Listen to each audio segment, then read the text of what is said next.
Saviez-vous qu'à chaque instant, plus d'1 milliard d'étoiles naissent dans l'univers observable? Ce nombre stupéfiant révèle la perpétuelle danse cosmique de la création et de la destruction stellaire.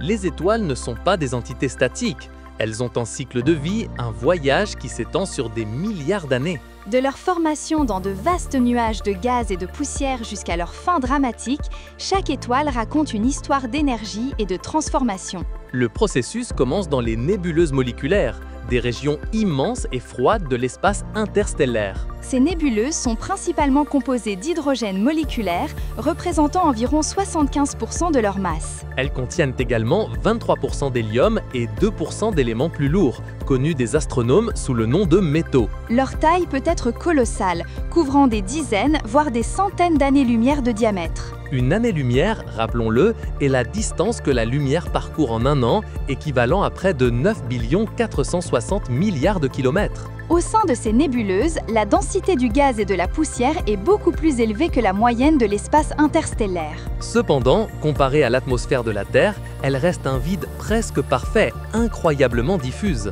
Les températures à l'intérieur de ces nuages sont extrêmement basses, souvent autour de 10 degrés Kelvin. Cette température est égale à moins 263 degrés Celsius, très proche du zéro absolu. C'est dans ces conditions de froid extrême et de densité relative que la gravité commence à exercer son influence de manière significative. De petites fluctuations dans la densité du nuage peuvent faire que certaines régions ont une concentration de matière légèrement plus élevée. La gravité attire alors davantage de particules vers ces zones plus denses, un processus qui s'auto-alimente. Cette instabilité gravitationnelle est connue sous le nom d'instabilité de Jeans, proposée par le physicien britannique James Jeans. Comment une perturbation apparemment petite peut-elle déclencher la formation d'un corps aussi massif? Les perturbations peuvent être le résultat d'ondes de choc provenant d'événements cosmiques proches. Par exemple, l'explosion d'une supernova, qui est la mort violente d'une étoile massive, peut comprimer des régions d'une nébuleuse. Une collision galactique ou le passage de bras spiraux dans une galaxie peuvent également provoquer ces compressions. En se comprimant, ces régions de gaz et de poussière s'effondrent sous leur propre gravité. Cet effondrement gravitationnel est la première étape de la naissance d'une étoile. À mesure que la matière se contracte, l'énergie potentielle gravitationnelle se convertit en énergie thermique. La température du noyau de cette proto-étoile en formation commence à augmenter considérablement. La matière qui tombe vers le centre forme un disque d'accrétion autour de la proto-étoile. Ce disque rotatif est crucial car il permet à la matière de continuer à tomber vers le centre tout en distribuant le moment cinétique. Sans ce disque, la matière se disperserait simplement en raison de la rotation. Quel phénomène visible accompagne cette étape initiale de formation stellaire? Pendant cette phase, les proto-étoiles émettent souvent de puissants jets bipolaires de matière. Ces jets, appelés objets Herbigaro, sont des flux de gaz ionisés qui s'étendent le long des lignes du champ magnétique. Les objets Herbigaro peuvent s'étendre sur plusieurs années-lumière, interagissant avec le gaz et la poussière environnants et créant des structures brillantes. La phase proto-étoile peut durer de quelques centaines de milliers d'années pour les étoiles massives à des dizaines de millions d'années pour les étoiles plus petites. Pendant tout ce temps, la proto-étoile continue d'accumuler de la matière à partir du disque environnant. La pression et la température dans le noyau de la proto-étoile continuent d'augmenter à mesure que la gravité comprime la matière. Lorsque la température centrale atteint environ 10 millions de degrés Kelvin, un événement transcendantal se produit. À cette température, la pression et la densité sont suffisantes pour initier des réactions de fusion nucléaire dans le noyau. C'est le point d'ignition d'une étoile, le moment où elle devient une étoile véritable. La fusion nucléaire est le processus par lequel des noyaux atomiques légers se combinent pour former des noyaux plus lourds. Dans le cas des jeunes étoiles, le processus principal est la fusion des noyaux d'hydrogène pour former de l'hélium. Ce processus libère une quantité immense d'énergie, ce qui fait briller les étoiles. Cette énergie exerce une pression vers l'extérieur qui contrecarre la force de la gravité qui tire vers l'intérieur. L'étoile atteint alors un état d'équilibre hydrostatique, marquant son entrée dans la séquence principale. La séquence principale est l'étape la plus longue et la plus stable de la vie d'une étoile, où elle passe environ 90% de son existence. Combien de temps une étoile reste-t-elle dans cette séquence principale? Le temps qu'une étoile passe dans la séquence principale dépend crucialement de sa masse. Plus une étoile est massive, plus elle consomme rapidement son combustible hydrogène. Par exemple, une étoile comme notre Soleil, qui a une masse solaire, restera dans la séquence principale pendant environ 10 milliards d'années. Les étoiles avec des masses beaucoup plus importantes, disons 20 ou 30 fois la masse du Soleil, ne vivront que quelques millions d'années. Ceci est dû au fait que sa masse plus importante implique une pression et une température plus élevées dans le noyau. Une pression et une température plus élevées dans le noyau accélèrent les réactions de fusion nucléaire. D'autre part, les étoiles moins massives que le Soleil peuvent vivre pendant des centaines de milliards d'années. Les naines rouges, qui ont une masse d'environ 8% de la masse du Soleil, brûlent leur combustible si lentement que leur durée de vie dépasse l'âge actuel de l'univers. L'âge actuel de l'univers est estimé à environ 13 milliards 800 millions d'années. Pendant leur séjour dans la séquence principale, les étoiles sont classées selon leur spectre et leur température. Les classes spectrales vont des plus chaudes et massives aux plus froides et moins massives. Ces classes sont O, B, A, F, G, K et M, la classe O étant la plus chaude et la classe M la plus froide. Notre propre Soleil est une étoile de type G, plus précisément une G2, d'où sa couleur jaune. Les étoiles O et B sont extrêmement chaudes, de couleur bleue ou blanc-bleu et ont une durée de vie très courte. L'étoile Rigel, dans la constellation d'Orion, est un exemple d'étoile de type B. Les étoiles A et F sont des étoiles blanches ou blanc-jaunâtres, comme Sirius, l'étoile la plus brillante de notre ciel nocturne. Les étoiles K sont de couleur orange et les étoiles M sont des naines rouges, les plus courantes dans notre galaxie. Comment une étoile change-t-elle lorsque son combustible d'hydrogène dans le noyau commence à s'épuiser? Lorsque l'hydrogène dans le noyau d'une étoile s'épuise, les réactions de fusion nucléaire dans cette région diminuent. Sans la pression générée par la fusion, la gravité commence à gagner la bataille. Le noyau de l'étoile commence à se contracter sous son propre poids. Cette contraction du noyau le chauffe encore plus. La température et la pression augmentent suffisamment pour que l'hydrogène commence à fusionner dans une couche autour du noyau d'hélium inactif. C'est la fusion en couche ou shell burning. L'énergie libérée par cette fusion en couche est si intense qu'elle repousse les couches externes de l'étoile. En conséquence, l'étoile se dilate énormément et se refroidit, devenant plus grande et plus rouge. À ce stade, l'étoile devient une géante rouge ou une supergéante rouge selon sa masse initiale.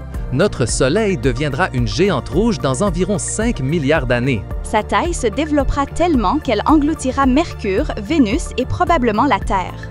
Pour les étoiles de masse intermédiaire, comme le Soleil, le noyau d'hélium continue de se réchauffer et de se comprimer. Finalement, la température et la densité atteignent un point critique, autour de 100 millions de degrés Kelvin. À cette température, l'hélium commence à fusionner en carbone dans un processus appelé le flash de l'hélium ou helium flash. Cette ignition de l'hélium est presque instantanée dans un noyau dégénéré et libère une énorme quantité d'énergie. Après le flash de l'hélium, l'étoile s'installe dans une nouvelle phase de fusion de l'hélium dans le noyau et de fusion de l'hydrogène dans une couche extérieure. Cette phase est moins lumineuse que la phase de géante rouge précédente et est connue sous le nom de branche horizontale pour beaucoup d'étoiles. Mais même l'hélium a une réserve limitée. Lorsque l'hélium dans le noyau est épuisé, l'étoile se dilate à nouveau, entrant dans la branche asymptotique des géantes ou AGB. À ce stade, l'étoile a un noyau inerte de carbone et d'oxygène entouré de deux couches de fusion. Une couche fusionne l'hélium en carbone et une autre, plus externe, fusionne l'hydrogène en hélium. L'étoile devient très instable pendant cette phase, pulsant et expulsant de grandes quantités de matière. Ces expulsions de matière sont les précurseurs des nébuleuses planétaires. Que se passe-t-il exactement à la mort d'une étoile et comment sa masse détermine son destin final?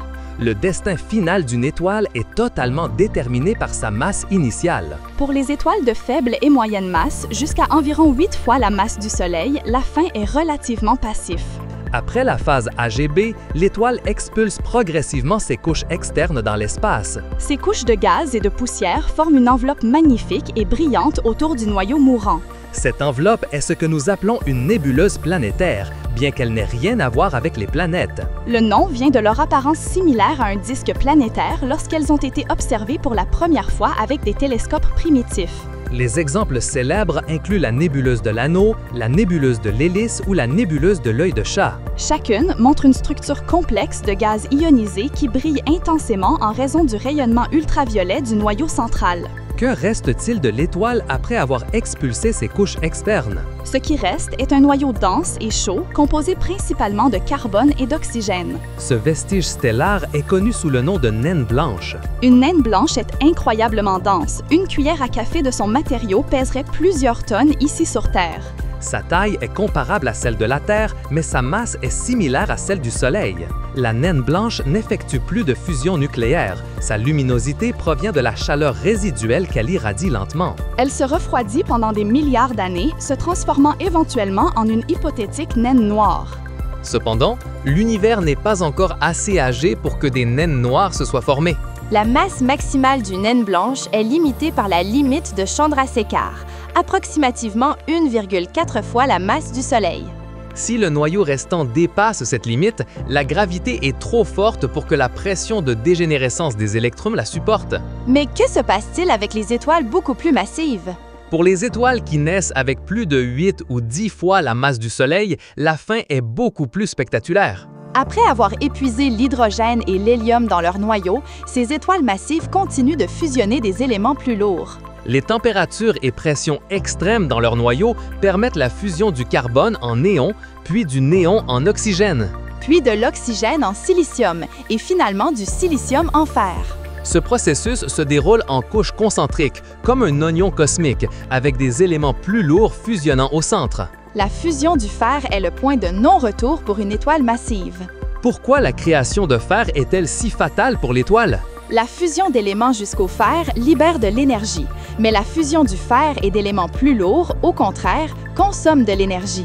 Lorsque le noyau de l'étoile se transforme entièrement en fer, il n'y a plus de source d'énergie pour contrer la gravité. Le noyau de fer s'effondre de manière catastrophique en quelques millisecondes. Cet effondrement est incroyablement rapide, atteignant des vitesses allant jusqu'à 70 000 km par seconde. C'est un dixième de la vitesse de la lumière.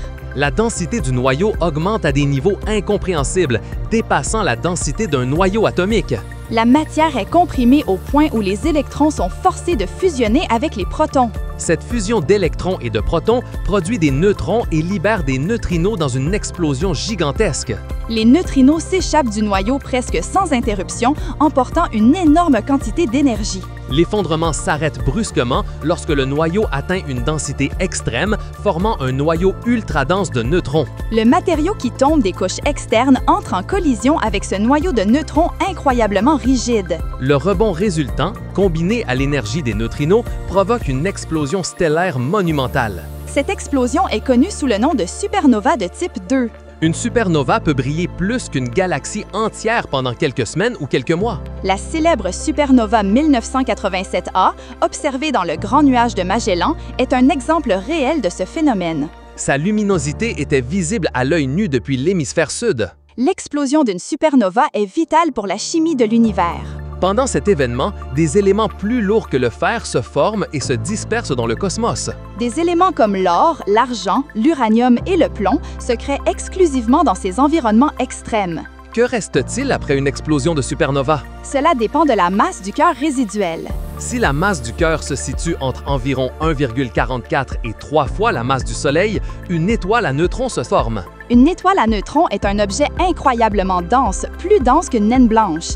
Une cuillère à café de matière d'une étoile à neutrons pèserait des milliards de tonnes. Son diamètre n'est que d'une vingtaine de kilomètres, la taille d'une petite ville. Elles tournent extrêmement rapidement, souvent des centaines de fois par seconde, et ont des champs magnétiques incroyablement puissants. Si leurs faisceaux de rayonnement balainent la Terre, nous les détectons comme des pulsars, émettant des impulsions régulières d'ondes radio. Le pulsar du crabe, le vestige d'une supernova observée en l'an 1054, est l'un des plus célèbres. Mais que se passe-t-il si le vestige stellaire est encore plus massif? Si la masse du cœur résiduel dépasse la limite de Tolman-Oppenheimer-Volkoff, qui est d'environ 3 masses solaires, alors même la pression de dégénérescence des neutrons ne peut arrêter l'effondrement gravitationnel. Le cœur s'effondre sans limite, formant une singularité de densité infinie dans l'espace-temps. Cet objet est un trou noir stellaire. Un trou noir a une gravité si intense que rien, pas même la lumière, ne peut échapper à son attraction s'il franchit son horizon des événements. L'horizon des événements est la limite autour du trou noir, au-delà de laquelle l'évasion est impossible. Nous observons des trous noirs stellaires en étudiant l'orbite d'étoiles compagnes ou l'émission de rayons X de la matière qui y tombe. Cygnus X1 est un exemple bien connu de système binaire contenant un trou noir stellaire. Sa masse est estimée à environ 21 fois la masse du Soleil. Les supernovas ne laissent pas seulement derrière elles des étoiles à neutrons ou des trous noirs.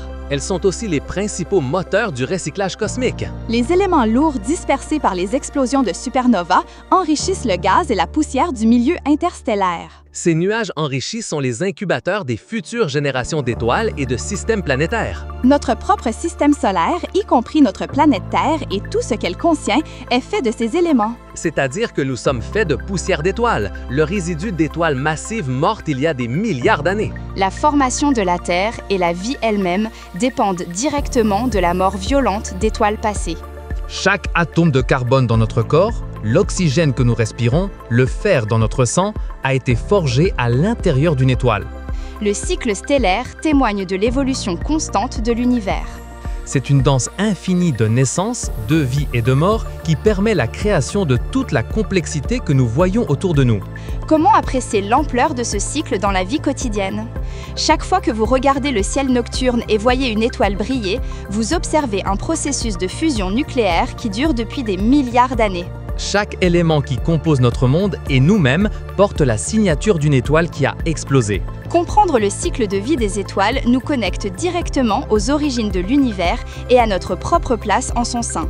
C'est une leçon d'humilité et d'émerveillement, un rappel que nous faisons partie de quelque chose de bien plus grand. Cette connaissance nous pousse à continuer d'explorer les mystères du cosmos. Continuez à dévoiler les secrets que les étoiles gardent. Si cette histoire étonnante du cycle stellaire a éveillé votre curiosité, il y a encore beaucoup à découvrir dans le vaste univers. Nous vous invitons, explorateurs, à rejoindre notre communauté. Abonnez-vous à la chaîne, activez la cloche de notification pour ne manquer aucune nouvelle vidéo. Offrons-nous un j'aime si vous avez trouvé ces informations aussi fascinantes que nous. Et partagez cette vidéo avec ceux qui, comme vous, cherchent à comprendre les profonds mystères du cosmos.